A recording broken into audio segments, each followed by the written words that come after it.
혹시라도 나이 때문에 억울하게 무시당한 적 있는 분들 계시다면 이 이야기를 꼭 들어주세요. 그럼 지금부터 제가 겪은 억울한 일을 이야기해 보겠습니다. 이야기를 시작하기 전에 구독과 좋아요 한번 눌러주시면 제게 큰 힘이 됩니다. 저는 65살 영숙이고 운전 경력 40년의 무사고 운전자입니다. 남편이 세상을 떠난 뒤 혼자 살아가는 데에도 운전은 제 발이자 날개였습니다. 시장도 병원도 친구도 모두 제 손으로 잡은 운전대가 데려다 줬죠. 주변 지인들도 종종 말했습니다. 영숙님은 정말 모범 운전자십니다. 제 지인들 중에 가장 안전하게 운전 잘하시는 분이 영숙님입니다.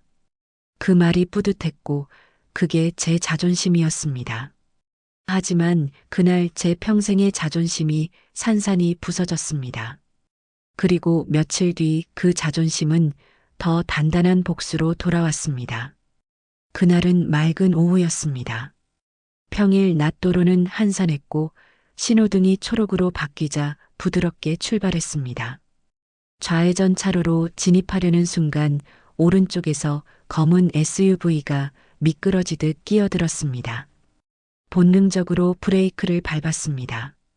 타이어가 비명을 질렀고 곧이어 쾅 하는 충돌음이 들렸습니다. 순간 모든 것이 멈춘 듯 했습니다.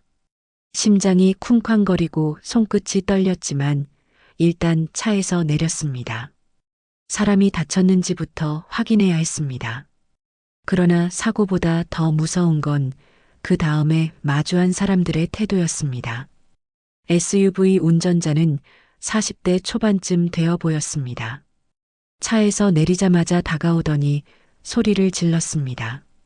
그의 얼굴은 분노로 달아올라 있었고 눈빛은 노려보듯 차가웠습니다. 그의 입에서 나온 첫 마디는 제게 칼이 되어 꽂혔습니다. 운전 못하면 그냥 집에 계시던지 대중교통 타고 다니셔야죠. 이 나이에 왜 운전을 하시는 거예요? 순간 머리가 하얘졌습니다. 나이라는 그 한마디로 내 존재 전체가 무시당하는 느낌이었습니다. 조수석 문이 열리며 그의 부인도 내렸습니다. 그녀는 팔짱을 낀 채 코웃음을 치며 덧붙였습니다. 이런 분들이 꼭 사고 내놓고 우기시죠. 이러니까 보험료가 계속 올라가는 거 아니에요. 지나가던 사람들의 시선이 쏠렸고 누군가는 휴대폰을 꺼내 들었습니다. 얼굴이 화끈거렸습니다. 그 순간 나는 한낱 늙은 운전자로 낙인 찍힌 사람이 되어 있었습니다. 하지만 아무 말도 하지 않았습니다. 괜히 언성을 높였다가 더 큰 조롱을 받을까 두려웠습니다.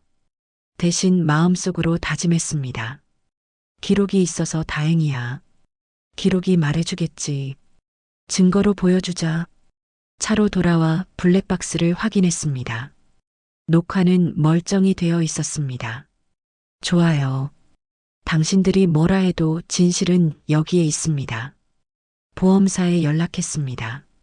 조사관이 도착해 양쪽의 이야기를 들었습니다. 상대는 단호했습니다.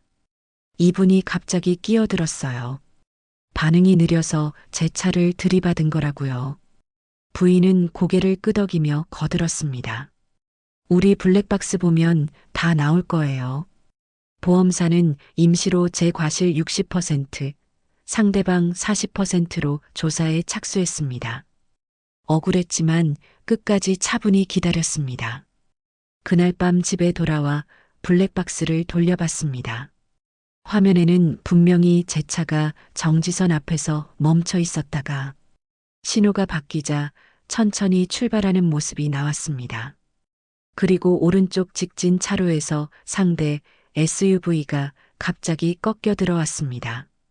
충돌은 순식간이었습니다. 누가 봐도 명백했고 잘못은 그쪽이었습니다. 다음 날 저는 그 영상을 보험사에 전달했습니다. 조사관이 보더니 말했습니다. 확실히 상대 차량의 급차선 변경입니다.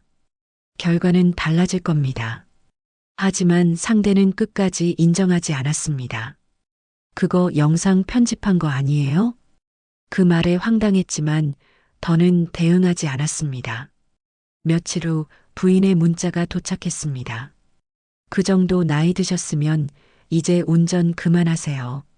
그리고 피해자 코스프레 하지 마시고요. 그 문자를 읽으며 손이 떨렸습니다. 분노보다 더 큰 건 허무함이었습니다. 나이를 이유로 인격이 짓밟히는 느낌이었으니까요. 몇 주 뒤 조정회의 날이 되었습니다. 단정히 옷을 차려입고 회의실에 들어갔습니다. 상대 부부는 이미 앉아 있었고 여전히 자신감에 차 있었습니다. 회의가 시작되고 블랙박스 영상이 재생되었습니다. 김영숙님 차량은 신호등 차선 속도 모두 괜찮네요. 그리고 결정적인 장면이 나왔습니다. 상대 SUV가 직진 차로에서 내 차 앞으로 급하게 꺾여 들어오며 충돌. 회의실이 조용해졌습니다. 조사관의 목소리가 단호하게 울렸습니다. 과실 비율 100대 0. 전적인 상대 차량의 잘못입니다. 그 순간 숨이 막혔던 시간이 모두 풀렸습니다. 분노와 수치심이 사라지고 오직 통쾌함만 남았습니다. 모욕의 말보다 증거가 강했고 나이에 대한 편견보다 진실이 더 강했습니다. 상대 부부는 아무 말도 하지 못했습니다. 그리고 자리에서 일어나며 짧게 인사만 했습니다. 운이 참 좋으시네요. 그들은 끝까지 잘못을 인정하지 않는 모습이었습니다. 결과를 보고도 인정하지 않는 모습이 너무 괘씸하더라고요. 그래서 그 순간 저는 조용히 속으로 중얼거렸습니다. 이게 내 복수다. 말이 아닌 기록으로 갚는 복수. 주차장으로 나와 차에 탔습니다. 손에는 땀이 맺혀 있었지만 마음은 고요했습니다. 차 한거울 속 제 얼굴은 피곤했지만 단단했습니다. 30년 동안 단 한 번도 사고를 내지 않은 이유. 그건 조심성 때문만은 아니었습니다. 사람에 대한 예의 때문이었습니다. 급한 사람은 먼저 보내고 느린 사람은 기다려주는 마음. 그게 진짜 운전이자 인생이었습니다. 그들은 나이를 무기로 나를 깎아내렸지만 나는 증거로 품격으로 되갚았습니다. 그게 내 사이다 복수였습니다. 집으로 돌아오는 길 신호등이 노랗게 깜빡였습니다. 서두르지 않았습니다. 부드럽게 브레이크를 밟고 천천히 멈췄습니다. 창밖으로 노을빛이 손등 위에 내려앉았고 그 순간 스스로에게 미소 지었습니다. 이제는 누가 뭐라 해도 흔들리지 않겠다.